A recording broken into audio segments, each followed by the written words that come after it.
Hey everyone, welcome to Overtime Garage again.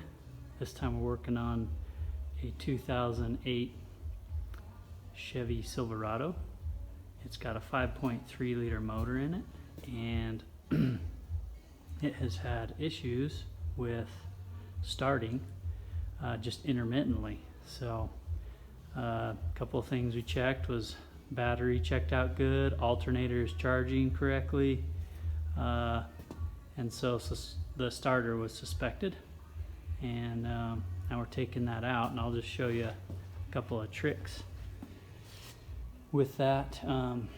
It's not that difficult, but it is kind of a tight area. This is the old starter. There's only 2 bolts holding it in, and on the back there are 3 posts. This post here that I'm touching is, you don't have to take that apart. I did just because I couldn't see in there very well. So it's just these 2, the small 8mm nut and a 13mm nut on that for the main battery feed. So you just pull those, but to get at them it's kind of difficult and it's hard to see in here, but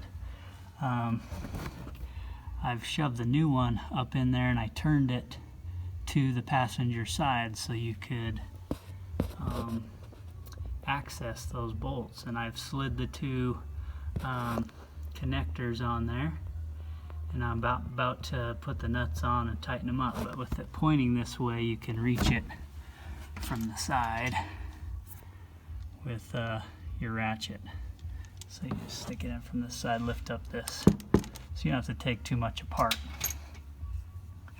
Then once those are on there,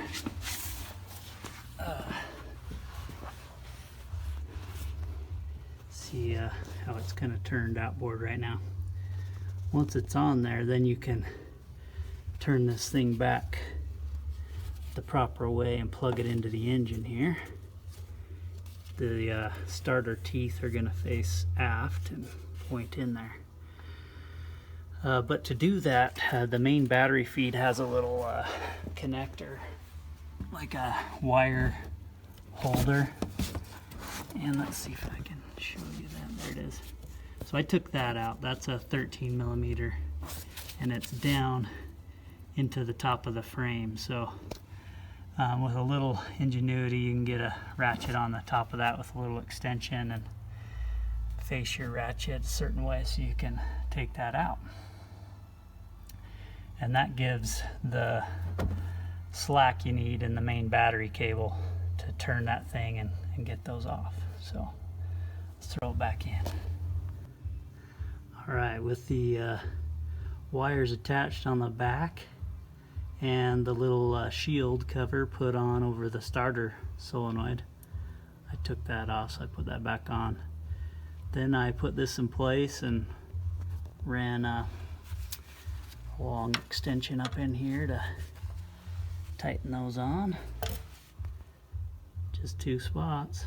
But it's an aluminum block on this this truck, so don't over tighten those bolts or you'll strip the threads out, because that's just aluminum. So, and then on the side, I'll show you.